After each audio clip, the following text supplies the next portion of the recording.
नमस्कार। तो आज की इस वीडियो में हम बात करने वाले हैं आखिर क्यों पेट्रोल और डीजल की प्राइसेस इतनी ज़्यादा बढ़ गई है। पेट्रोल ने तो सेंचुरी भी मार दी है, तो ये प्राइसेस एक्चुअली क्यों बढ़ रही है और इसका क्या अल्टरनेटिव हम निकाल सकते हैं, वह सब डिटेल में इस वीडियो में हम लोग देखने वाले हैं। So let's begin.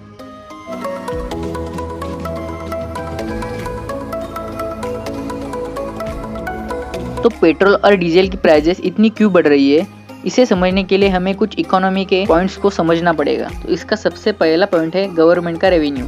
तो गवर्नमेंट को रेवेन्यू कहाँ से आता है, इसे हम डिटेल में देखते हैं। तो गवर्नमेंट के टोटल इनकम से 53% इनकम टैक्स से आता है। तो उसके बाद 36% इनकम बोरोइंग्स यानी कि गवर्नमेंट जो उधार लेते हैं और बॉन्ड्स के रूप में आता है। तो इसके बाद 6% इनकम डिसइन्वेस्टमेंट से आता है। उसके बाद 5% इनकम नॉन डेब्ट कैपिटल रिसिप्ट से आता है। मेजोरिटी यानी कि सबसे ज्यादा 53% गवर्नमेंट का इनकम टैक्स के स्वरूप में आता है, जो गवर्नमेंट के लिए बहुत इंपॉर्टेंट होता है। Due to the corona virus बहुत सारे बिजनेसेस खराब परफॉर्मेंस दे रहे थे या फिर बंद हो रहे थे, तो गवर्नमेंट को टैक्स और जीएसटी के जरिए होने वाला इनकम कम हो गया। तो उसे गवर्नमेंट को कहीं ना कहीं से तो अरेंज करना था। तो गवर्नमेंट ने सोचा क्यों ना पेट्रोल और डीजल की एक्साइज ड्यूटी बढ़ाई जाए। पेट्रोल और डीजल की बेस प्राइस बहुत कम होती है। क्रूड ऑयल के एक बैरल की प्राइस $20 तक होती है, जो कि बहुत कम होती है। तो कोरोना काल में कम डिमांड के कारण गवर्नमेंट ने एक्साइज ड्यूटी बढ़ा दी। मार्च और मई 2020 में गवर्नमेंट ने पेट्रोल पर 13 रुपीज पर लीटर और डीजल पर 16 रुपीज पर लीटर जितनी एक्साइज ड्यूटी बढ़ा दी, जिसके कारण पेट्रोल की इनिशियल प्राइस 20 रुपीज थी, वो 32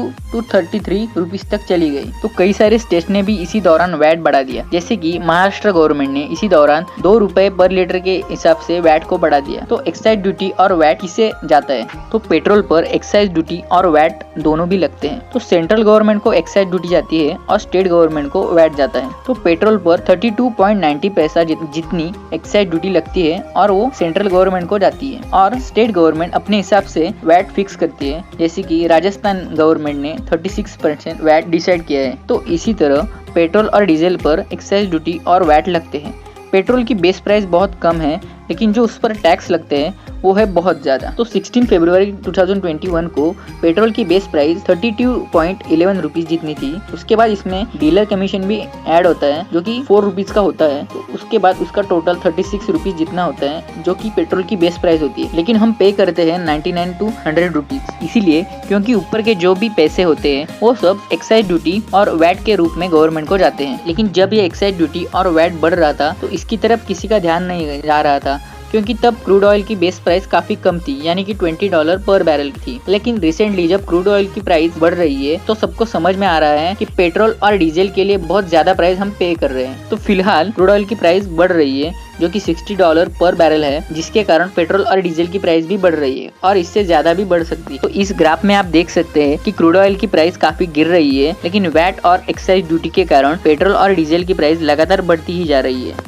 तो फाइनेंशियल ईयर 14-15 में पेट्रोल और डीजल के ऊपर लगने वाले टैक्सेस से गवर्नमेंट ने 99,000 करोड़ का रेवेन्यू जनरेट किया था, और उसके बाद फाइनेंशियल ईयर 16-17 पेट्रोल और डीजल पर एक्साइज ड्यूटी और वैट बढ़ाने के कारण सरकार ने 2,42,000 करोड़ का कैपिटल कलेक्ट किया। तो उसके बाद गवर्नमेंट को इस रेवेन्यू की आदत लग गई थी। 2020 में कोरोना की वजह से कई सारे टैक्सेस कम कर दिए गए, तब भी पेट्रोल और डीजल के कम कंजम्पशन होने पर भी यह टैक्सेस कम नहीं किए गए, जिसके कारण पेट्रोल और डीजल की प्राइस लगातार बढ़ती गई। तो इससे ये तो समझ में आया कि पेट्रोल और डीजल की प्राइस इतनी क्यों बढ़ रही है, लेकिन क्या यह प्राइस इसी तरह बढ़ती चली जाएगी या फिर ये कम भी होगी? तो मुझे नहीं लगता कि ये प्राइसेस कम होंगी। इसके पीछे कुछ फैक्ट्स है जो मैं आपको बताता हूँ। गवर्नमेंट के जो भी फिस्कल डिफिसिट है वो पिछले टाइम से खूब तेजी से बढ़ रहे हैं। तो जब इतने फिस्कल डिफिसिट है तो गवर्नमेंट को कहीं ना कहीं से तो इनकम सोर्स जनरेट करना होगा। तो इसीलिए गवर्नमेंट ने पेट्रोल और डीजल पर एक्साइज ड्यूटी बढ़ा दी है, जो कि कम होना थोड़ा मुश्किल है। आपने देखा होगा कि पेट्रोल और डीजल पर जीएसटी नहीं लगता, क्योंकि जब गवर्नमेंट को इमरजेंसी फंड की जरूरत होती है तो वो यहाँ से ही पैसा टैक्स के स्वरूप में वसूल करती है। जीएसटी 28% तक लगती है, और इस लिमिटेशन के कारण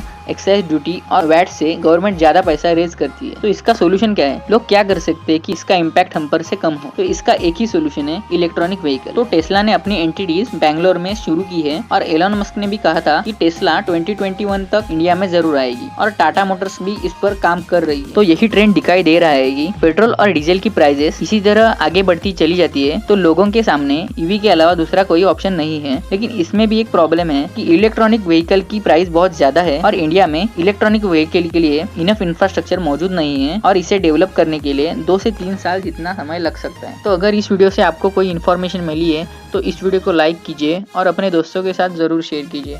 थैंक यू।